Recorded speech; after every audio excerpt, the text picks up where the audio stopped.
እንደሚታወቀው የሰዎች የዕለት ተዕለት እንቅስቃሴ የሰዎች የዕለት ተዕለት ህይወት በምርጫና በውሳኔ የተሞላ ነው። የምርጫና ውሳኔ የሚባለው ጉዳይ የሰው ልጅ አንዱ የህይወቱ አካል ነው። ሰውን ከፍም ዝቅም የሚያደርገው የገዛ ምርጫው የገዛ ውሳኔው እንደሆነ ነው። ማንም ሰው አንተን ከፍም ዝቅም የማድረግ አቅምም ችሎታውም የለውም። ሰውን ከፍም ዝቅም የሚያደርገው የገዛ ምርጫው የገዛ ውሳኔው ነው። ገንዘብ ማጣትህ፣ ስራ ማጣትህ፣ ወላጆች ማጣትህ ወይም የደረሰብህ የህይወት ፈተናና መከራ ከፍም ዝቅም አንተን የማድረግ ችሎታ አቅም የለውም። አንዳንድ ሰዎች ቶሎ ይመርጣሉ፣ ሌሎች ሰዎች ቶሎ ይወስናሉ። አንዳንድ ሰዎች ቸኩለው ይመርጣሉ፣ ሌሎች ሰዎች ደግሞ ቸኩለው ይወስናሉ። ሌሎች ዘግይተው ይመርጣሉ፣ ሌሎች ደግሞ ዘግይተው ይወስናሉ። ሌሎች ደግሞ በጭራሽ የመምረጥ አቅም የላቸው ወይም ደግሞ በጭራሽ ሁሉ የመወሰን አቅም የላቸው። አንድ ሰው አልመርጥም ብሎ ቢል እንኳን ባለመምረጡ መርጧል። አንድ ሰው አልወስንም ብሎ ቢል እንኳን ባለመወሰኑ ወስኗል። ከምርጫና ከውሳኔ ነፃ ሆኖ የሚኖር ሰው የለም። መማርን አልመርጥም ብለህ ካልክ መሀይምነትን መርጠሃል ማለት ነው። ለምሳሌ ለመነሳት ካልወሰንክ ወድቀ ለመቅረት ወስነሃል ማለት ነው። የተሻለ የህይወት ሁኔታ ውስጥ ለመምጣት ካልወሰንክ በዛው የህይወት ውድቀት ውስጥ ለመቀጠል ወስነሃል። በሌላ አማርኛ ለመስራት ካልወሰንክ ለመስረቅ ወስነሃል። ለመስራት ካልወሰንክ ተረጂ ለመሆን ወስነሃል። ወዳጆቼ፣ በፍቅረኛ መከዳት፣ በሰዎች መጠላት፣ በቤተሰብ ሞት፣ በተለያየ ሁኔታ ተደጋጋሚ ኪሳራ፣ በብዙ አስቸጋሪ የህይወት መንገዶች ውስጥ ስታልፉ እናንተ ብቻ ያለፋችሁ የሚመስላችሁ ከሆነ ተሳስታችኋል። ያልሰማችሁት እንጂ ያልሆነ ነገር በምድር ላይ የለም። ብዙ ነገር በምድር ላይ ሆኗል። ምድር ብዙ ነገር አስተናግዳለች። ስለዚህ አንድ ማወቅ የሚጠበቅባችሁ እናንተ ከስኬት ወደ ኋላ ያስቀራችሁ ደስተኛ እንዳትሆኑ ያደረጋችሁ ነገር የገዛ ምርጫችሁና የገዛ ውሳኔያችሁ እንደሆነ ማወቅ በጣም ተገቢ ነው። በአንድ ወቅት እንደዚህ ሆነ። አንድ ጀልባ ቀዛፊ የነበረ ልጅ አብሮ አደግ ጓደኛው የሀገሩ ጠቅላይ ሚኒስተር ሆነ። ከንጉሱ ቀጥሎ ያለ ጠቅላይ ሚኒስተር ሲሆን እሱ ከኔ በምን ተለይቶ ነው ጠቅላይ ሚኒስተር የሆነው? እኔ ከሱ በምን አንሳለሁ? በምን ባንስ ነው እያለ በጣም ሁልጊዜ ጥያቄ ይጠይቃል። እና አንድ ጊዜ ንጉሱ ካቢኔዎቹን ሁሉ ይዞ ለስብሰባ ወንዝ መሻገር ባህር መሻገር ነበረበትና ለመሻገር የዚህን ባለ ጀልባ ይጠቀማል ማለት ነው። ካቢኔዎቹን ይዞ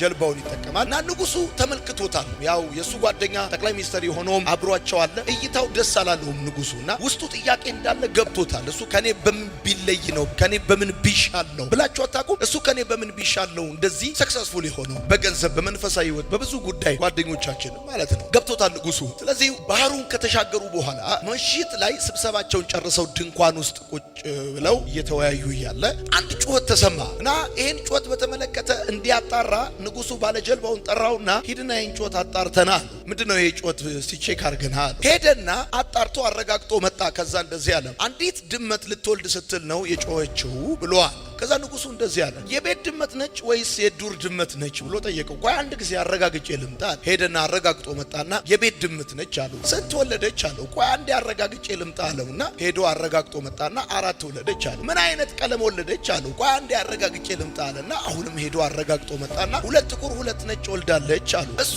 ምን አይነት ነው ቀለሟ አለው። አንድ ጊዜ አረጋግጬ ልምጣ አለና ሄዶ አረጋግጦ መጣና ማረጋገጥ ጥሩ ነው ጥቁር በነጭ ነች ብሎ አለው። ምን አደረክላት አለው። ቆይ አንድ ነገር ጌላት ልምጣ ብሎ ሊሄድ ሲል ያዘውና ጠቅላይ ሚኒስተሩን ጠራውና አንተ ቅድም ሲጮህ የነበረውን ጩኸት ይሰማ የነበረውን ጩኸት ሂድና አረጋግጠ ምንድን እንደሆነ ቼክ አድርገና አለው። ሄደና ትንሽ ቆይቶ መጣ። ከዛ እንደዚህ አለ፣ ንጉሥ አለ፣ አቤት። የቅድሙ ጩኸት አንዲት የቤት ድመት 4 ግልገሎች ስትወልድ የጮኸችው ጩኸት ሲሆን የግልገሎቹ ቀለም 2 ጥቁር 2 ነጭ ነው። የእሷ ደግሞ ጥቁር በነጭ ነች። አጥረንላት ሌላ እንዳይተናኮላት ለልጆቿም ወተት ሰተናል፣ ለእሷ ምግብ አቅርበናል ብሎ አለ። አየህ አለው፣ አንተ 40 ጊዜ ተመላልሰ ያላየኸውን ያልወሰንከውን ያላደረከውን ነገር እሱ በአንድ ጊዜ ሄደው ትልልቅ ለውጥ ያመጡ ጓደኞቻችሁ ከናንተ በጣም አስገራሚ ውሳኔ የወሰኑ አስገራሚ እይታ ያላቸው መሆናቸው ትልልቅ ደረጃ ላይ የደረሱ ሰዎች ማለት ነው። ወዳጆቼ፣ በጣም ብዙ አመት ትምህርት ቤት ተመላልሳችኋል። በጣም ብዙ አመት ቤተክርስቲያን ተመላልሳችኋል። በጣም ብዙ አመት ብዙ ቦታዎች ተመላልሳችኋል። እና እናንተ ተመላልሳችሁ ጫማችሁን የመጨረስ ያህል ተመላልሳችሁ ስታበቁ ያልሰራችሁትን ያላደረጋችሁትን ያላመጣችሁትን ውጤት ሌሎች ሰዎች በአንድ ዙር በአንድ ጊዜ የሆነ ውጤት ሲያመጡ ስትመለከቱ ማወቅ ያለባችሁ ነገር ምንድነው መሰላችሁ? በህይወታቸው አስገራሚ ለውጥ ያመጡ ሰዎች ካያችሁ አስገራሚ ውሳኔ መወሰን ይቻላል። ናቸው። አስገራሚ ለውጥ ያመጡ ሰዎች አስገራሚ ውሳኔ መወሰን የቻሉ ሰዎች ናቸው። በገዛ ህይወታቸው፣ በገዛ ማንነታቸው፣ በመንገዳቸው ላይ አስገራሚ አንኤክስፔክትድ የሆነ ማንም ያልጠበቀው ሊገምት ያልቻለው ውሳኔ መወሰን የቻሉ ሰዎች ናቸው። አስገራሚ ለውጥ በህይወታቸው ላይ ማምጣት የሚችሉ አንተ ምክንያቶች ስትደረድር፣ በተለያዩ አቅጣጫዎች ለራስ ይቅርታ ስትሰጥ፣ ስሜትህን፣ ምቾትህን፣ የተለያዩ ክብርህን፣ አጉል ኩራትህን ምናምን ስትንከባከብ፣ እነሱ ግን በራሳቸው ላይ ጨክነው፣ በክብራቸው ላይ ጨክነው ምቾታቸውን ትተው ትልቅ ውሳኔ፣ በጣም ትልቅ ውሳኔ፣ ከባድ ውሳኔ መወሰን የቻሉ ሰዎች ትልቅ ደረጃ መድረስ ችለዋል። አንተ ዛሬ ያለህበትን ቦታ የዛሬ 5 ዓመት ስታነባቸው የነበሩ መጽሐፎች፣ ስታያቸው የነበሩ ፊልሞች፣ አብረውክ የነበሩ ሰዎች የወሰኑልህ ቦታ ላይ ነው ዛሬ ያለኸው። አንተ ዛሬ ያለኸው ያንተ የዛሬ ህይወት፣ የዛሬ ኢኮኖሚ፣ የዛሬ መንፈሳዊ ማንነት፣ የዛሬ ስታተስ የዛሬ 5 ዓመት ስታነባቸው የነበሩ መጽሐፎች፣ ስታያቸው የነበሩ ፊልሞች፣ አብረውክ የነበሩ ሰዎች የወሰኑልህ ውሳኔ ነው። የሱ ውሳኔ ውጤት ነው። ዛሬ ደግሞ አንተ የምትገኘው የዛሬ 5 ዓመትህን ወደፊትህን ሊቀይር በሚችል ቦታና ሁኔታ ውስጥ ነው የምትገኘው። ህይወት በምትፈልጉት አቅጣጫ ሚዛን እንዲደፋ ከፈለጋችሁ፣ እናንተ የምትፈልጉት አይነት ውጤት እጃችሁ ላይ እንዲገባ ከፈለጋችሁ፣ በምትፈልጉት አቅጣጫ መጫን ይጠይቃል። የእናንተን ውሳኔ፣ የእናንተን ምርጫ ይፈልጋል። በእርግጠኝነት እሱ ልነግራችሁ እችላለሁ። ዓለም ብዙ ነገር ቀላቅላ፣ ብዙ ነገር አደባልቃ ነው የምታመጣው። መምረጥ ያንተ ጉዳይ ነው። ለህይወትም የሚጠቅመውን ነገር፣ ለእድገትም የሚጠቅመውን ነገር፣ የተሻለ ማንነት ላይ እንድትመጣ የሚጠቅምህን ነገር መምረጥ ያንተ ጉዳይ ነው። አግበስብሰ አለማስገባት ያንተ ጉዳይ ነው። የትኛውም ነገር በሆነ መልኩ ስለተገኘ ወደ ህይወት የምታስገባው ኢንፑት ካለ አውትፑት አለ። ብራዘር፣ የሚገባ ነገር ካለ የሚወጣው ነገር አለ። ስለሚገባው ነገር ካልተጠነቀቅ፣ ስለሚወጣው ነገር አንተ ኮንትሮል ልታረገው አትችልም። ልትቆጣጠር የምትችለው የሚገባውን ነገር ነው። የሚወጣውን ነገር አንተ ዲተርማይን ልታረገው ልትወስነው አትችልም። በህይወትክ ዓለም እንደዚህ ነች። ዓለም በብዙ ምርጫዎች የተሞላች ነች። ሰው ብቻ አይደለም እስር ቤት የሚገባው፣ ሐሳብም ይታሰራል። የሐሳብ እስር ቤት ጽሑፍ ይባላል። ወዳጆቼ፣ ውድቀት ያለው በአንድ መልካምና በአንድ ሌላ መጥፎ መካከል ባለ ምርጫ ውስጥ አይደለም። በሁለት መልካም መካከል ውድቀት አለ። ከባዱ ምርጫ በሁለት መልካም መካከል ያለ የተሻለውን መልካም የመምረጥ ምርጫ ነው። አሁን ብዙዎቻችሁ እየተሸወዳችሁ ያላችሁት በመጥፎና በመልካም መካከል ባለ ምርጫ አይደለም። ብዙዎቻችሁ እየተሸወዳችሁ ያላችሁት በትክክልና በስህተት መካከል ባለ ምርጫ ውስጥ አይደለም። ችግሩ ያለው በሁለት መልካሞች መካከል የተሻለውን መልካም የመምረጥ ጉዳይ ላይ ነው። ለመውለድ ከሳራ ከመውለድ ከአጋር መውለድ ይቀላል። ምርጫው መውለድ ከሆነ የሚቀለው ከሳራ ከመውለድ ከአጋር መውለድ ነው የሚቀለው። ዘፍጥረት መጽሐፍ ለምን? ከአጋር መውለድ እምነት አይጠይቅም፣ ትዕግስት አይጠይቅም፣ ጽናት አይጠይቅም፣ ብርታት አይጠይቅም። ከሳራ መውለድ ነው እምነት የሚጠይቀው፣ ጽናት የሚጠይቀው፣ ትዕግስት የሚጠይቀው። ብዙዎቻችን የምንመርጠው ቀላሉ ምርጫ ነው። የትኛው ነው ቀላል ምርጫ ብለን ነው የምንመርጠው? ከአጋር መውለድ ዝም ብሎ አጋር ጋር መግባት ነው የሚጠይቀው። ከሳራ ልጅ መውለድ ግን ትዕግስት ይጠይቃል፣ እምነት ይጠይቃል፣ ጽናት ይጠይቃል፣ ብዙ ጉዳይ ይጠይቃል። አሁን ቀላል ነው ብላችሁ የምትገቡበት ምርጫ ውጤቱ መቅለል ነው። ያማረ ፍጻሜ ያለው በቀላሉ ምርጫችሁ ውስጥ ሳይሆን እንደ ቃሉ በሆነው ምርጫችሁ ውስጥ። ወዳጆቼ፣ የብዙ ሰዎች ታሪክ የተበላሸው፣ መንገዳቸው፣ ህይወታቸው ምስቅልቅል ያለበት ምክንያት አንድ ነገር ሲመርጡ እንደ ቃሉ አይመርጡም፣ እንደ እግዚአብሔር ቃል አይመርጡም። አንድ ነገር ሲመርጡ ትዕግስት የሚጠይቅ ምርጫ አይመርጡም፣ እምነት የሚጠይቅ አይመርጡም፣ ጽናት የሚጠይቅ አይመርጡም። የሚመርጡት በቀላሉ ሊተገብሩት የሚችሉት መስሎ ከተሰማቸው ብቻ ነው የሚመርጡት። ትልልቅ ነገር አቺቭ ያደረጉ ሰዎች ትልልቅ ሁኔታ ላይ የመጡት ፍሮም ዘ ቢጊኒንግ ሲመርጡ ትዕግስት የሚጠይቅ ነገር መርጠው ነው። ልፋት የሚጠይቅ ነገር መርጠው ነው። አንተ ልፋት የሚጠይቅ ነገር አትመርጥም እና አንተ ቁጭ ማለት ብቻ የሚጠይቅ ነገር ነው የምትመርጠው። አንተ ስትመርጥ የምትመርጠው ቀላሉ ምርጫ ነው። ትልልቅ ሰዎች፣ ተጽዕኖ የፈጠሩ ሰዎች፣ በዘመናቸው አስገራሚ ለውጥ ያመጡ ሰዎችን ካያቸው ደግሞ እየመረጡ የመጡት ቀላሉ ምርጫ ሳይሆን እንደ ቃሉ የሆነውን ምርጫ፣ ጊዜ የሚጠይቀውን ምርጫ፣ እምነት የሚጠይቀውን ምርጫ፣ ፍጻሜው ያማረ የሆነውን ምርጫ ነው የሚመርጡት። ያማረ ፍጻሜ ያለው በቀላሉ ምርጫ ውስጥ አይደለም፣ እንደ እግዚአብሔር ቃል ወይም እንደ ቃሉ በሆነው ምርጫ ውስጥ። ግሬት ዴስቲኒ ያለው ታላቅ ፍጻሜ ያለው በቀላሉ ምርጫ ውስጥ አይደለም። በረከት ያለው፣ ስኬት ያለው፣ ድል ያለው በቀላሉ ምርጫ ውስጥ አይደለም፣ እንደ እግዚአብሔር ቃል በሆነው ምርጫ ውስጥ ነው። ወይም በቀላል አማርኛ እንዲገባችሁ ከባድ በምትሉት ቾይስ ውስጥ፣ ምርጫ ውስጥ። ብራዘር፣ ህይወት እድል አይደለም። እግዚአብሔር መርጠ የምትኖረው ህይወት ነው የሰጠህ። መርጠ የምትኖረው ህይወት ነው የሰጠህ እግዚአብሔር እንጂ እድል አይደለም፣ በአጋጣሚ አይደለም። ብዙ ጊዜ ሰዎች የተሳሳተ ምርጫ፣ የተሳሳተ ውሳኔ የሚወስኑበት ምክንያት አንዱና ዋነኛው ግዴለሽነት ነው። ግዴለሽነት ማለት ለራስ ህይወት ስሜት የለሽ መሆን፣ ደንታቢስ መሆን፣ ለገዛ ህይወታቸው ደንታቢስ መሆን፣ ለራሳቸው ህይወት ስሜት የለሽ መሆን። ማለት ነው። በጣም ብዙ ወጣቶች ለገዛ ህይወታቸው ግዴለሽ ናቸው። ለህይወታቸው እነሱ ለሚኖሩት ሌላ ሰው ለሚኖሩ አይደለም፣ እነሱ ለሚኖሩት ህይወት በጣም ግዴለሾች ናቸው። ሰው እንዴት ለራሱ ህይወት ግዴለሽ ይሆናል? ሰው እንዴት ለራሱ ህይወት ደንታቢስ ይሆናል? ሰው እንዴት ለራሱ ህይወት ትኩረት ያጣል? መጀመሪያ ትክክለኛ ምርጫ፣ ትክክለኛ ውሳኔ ለመወሰን ከፈለግ ለራስህ ህይወት ስሜት ሊኖር ይገባል። ለገዛ ህይወት ደንታቢስ መሆን የለብህ። በህይወትህ ላይ ትኩረት ማድረግ አለብህ። ብዙዎቻችን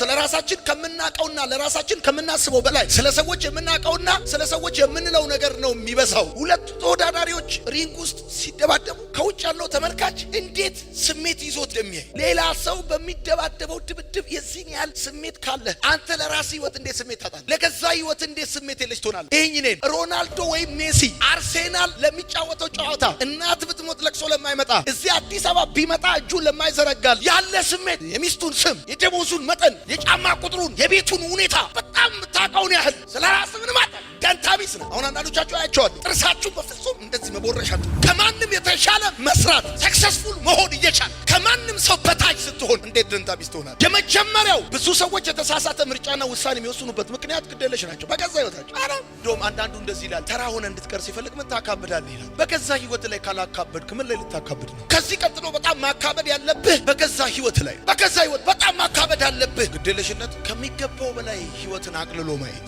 በጣም ህይወትን ከሚገባ በላይ አቅልለን ማየታችን፣ እኛ እጅ ላይ ያለው ውድ ነገር ሰዎች በጣም የሚጓጉለትን ነገር እኛ ግን ዋጋ እንደሌለው ምንም እንደማይጠቅም አድርጎ መቁጠር። ወዳጆቼ እናንተ እጅ ላይ ያለ በጣም ሌላው ሰው ሚሳሳ ቢኖረኝ ብሎ የሚናፍቀው ስንት ነገር አለ። ኤሳው እንዲህ አድርጎ ብኩርናውን አቃለላት። ብራዘር ለምስር ወጥ 1 ሰዓት 2 ሰዓት 3 ሰዓት ቢታገስ ወጥቶ ራሱ ፕሪፔር ሊያዘጋጅ የሚችለውን ነገር ሊያገኘው የሚችለውን ነገር ውዱን ነገር መልሶ የማያገኘውን ነገር ሽንት ቤት ወስዶ በሚጥለው ጉዳይ ለውጠው። አንዳንዶቻችሁ የተበለጣችሁት ምስኪን ህይወት እየኖራችሁ ያላችሁትና የተሸነፋችሁት አታችሁ አይደል? ውዱን ነገር በርካሹ ነገር ለወጣችሁ። የዘላለሙን ነገር በጊዜያዊ ነገር ተካችሁ። ወስዳችሁ ሽንት ቤት የምትደፉትን ጉዳይ እንደ ብርቅ ነገር አይታችሁ ለህይወታችሁና ለእናንተ ብቻ ሳይሆን ለሌሎች ሰዎች የሚጠቅምን መሰረታዊ ነገር አቅልላችሁ አያችሁት። ግዴለሽ ሰዎች ዛሬን ከበሉ፣ ዛሬን ከጠጡ፣ ዛሬ ከደነሱ፣ ዛሬ ሆዳቸው ከሞላ፣ ዛሬ በቃ የመሰላቸውን ነገር ካረጉ ዶንኬን አገር መምራት እየቻሉ ብዙዎችን እንደዚህ ምድር ማንቀጥቀጥ እየቻሉ በተራ ነገር ነገራቸውን አሳልፈው የሰጡ ብዙ ሰዎች ዛሬ እንደ ቀላል ያየውን ጉዳይ ነገ በእንባ ብትፈልጉ አታገኙ። አነጋጋሪ እንሆናለን ብለው አደናጋሪ የሆኑ ብዙ ሰዎች ናቸው። ብራዘር አረንጓዴ ሁሉ ገነት ነው ማለት አይደል። እግዚአብሔር የሌለበት ህይወት ሁሉ ሞት አለበት። ምግብ ሊኖረው ይችላል፣ ፈንጠዚያ ሊኖረው ይችላል፣ ብዙ ነገር ሊኖረው ይችላል። እግዚአብሔር የሌለበት ህይወት ግን ሞት አለበት። እውቀት በወጣትነት ጌጥ ነው፣ በጉልምስና ገንዘብ ነው፣ በሽምግልና ምርኩዝ ነው። 3 መሰረታዊ እውቀት ያስፈልጋል። ላንተ ስለ ባዮሎጂ አይደለም ማወራው። የመጀመሪያው ቴክኒካል እውቀት ያስፈልጋል። ሁለተኛው ኢቲካል እውቀት ያስፈልጋል። ሶስተኛው ቴዎሬቲካል እውቀት ያስፈልጋል። ምን ጊዜም ቢሆን ምርጫችን ጊዜያዊ ፍላጎታችን ላይ መቆም የለበትም። ብዙ ወጣት ሴት ልጆች በጥፍር ቀለም፣ በሂውማን ሄር፣ በሊፕስቲክ በማይረባ ነገር ከቤት ወጥተው ጊዜያዊ ፍላጎት ላይ ሆነ ምንም ነገር መምረጥ የለብንም። አንዱ ግዴለሽነታችን፣ ሌላው አሁን የተሳሳተ ምርጫና የተሳሳተ ውሳኔ ሰዎች የሚወስኑበት ምክንያት ስሜታዊነት። ስሜት አይታሰርም፣ እስር ቤት ግን ያስገባል። በጣም ብዙ ሰው በስሜታዊነት ሸቤ ገብቷል። አይታመምም፣ ግን ሆስፒታል ያስተኛል። ስሜቱ ይሄዳል፣ እውነቱ ይቀራል ብለህ ስሜታዊነት ብራዘር በጣም ብዙ ሰው እስር ቤት አስገብቷል። አቤት እሱ ግን ገብቷል። መልስልኝ። አልገባም። በጣም ብዙ ሰው ሐኪም ቤት አሁን ብዙ ሰው የሚለው ኢትዮጵያ ለምን ይመስላል? ጨጓራ ቀጠልደብን። ስሜታዊ ሆነን አግብተን፣ ስሜታዊ ሆነን ወልደን፣ ስሜታዊ ሆነን ፈተን እንችለዋለን አንችለው። ካልደፈረሰ አይጠራም አትበል። ሰው አደፍርሶት የጠራ ነገር አይተናነቅ። ስሜታዊነት የሶስት ነገር ጉድለት ነው። አንደኛ የብስለት አልበሰለም፣ ማቹርድ አይደለም ማለት ነው። ሁለተኛ የትዕግስት ጉድለት ነው። ሶስተኛ የልምድ ጉድለት ነው። አንዳንዱ የተሳሳተ ውሳኔና የተሳሳተ ምርጫ የሚመርጥበት የሚወስንበት ምክንያት አጉል እምነት ነው። የትኛውም ምርጫም ሆነ ውሳኔ ሌሎች ሰዎችን እንደሚነካ እወቅ። በቃ ሌላ ሰው ይነካል። እኔ በራሴ ህይወት ላይ ነው የምወስነው፣ በራሴ ህይወት ላይ ነው የምመርጠው አትበል። የትኛውም ያንተ ምርጫም ሆነ ውሳኔ ሌሎች ሰዎችን ሊነካ እንደሚችል እወቅ። ትክክለኛ ምርጫ፣ ትክክለኛ ውሳኔ ለማድረግ ጻፉ። የመጀመሪያው ጸልይ፣ እግዚአብሔር እንዲረዳ ጸልይ። ሁለተኛ ቃሉን መርምር። ሶስተኛ ትክክለኛ ውሳኔና ምርጫ ለማድረግ ምን ላድርግ በሚገባ አስብ። ጊዜ ወስዳ አስብ። አእምሮ ያለው ሰው ነው ፍጻሜውን የሚያስብ። ቤተሰብ ያለው ሰው አይደለም ፍጻሜውን የሚያስብ። ትክክለኛ ውሳኔ፣ ትክክለኛ ምርጫ መምረጥ ከፈለግ ካንተ በፊት የነበሩ ሰዎችን ጠይቃቸው። ስለ ምርጫቸው መለስ ብለው ሲያስቡ ምን እንደሚሰማቸው ጠይቃቸው። አቋራጭ መንገድ አትፈልግ። በህይወት ውስጥ ትልቅ አደጋ የሚከሰተው በአጋጣሚ ያልተገኘን ህይወት በአጋጣሚ ስትኖረው ነው።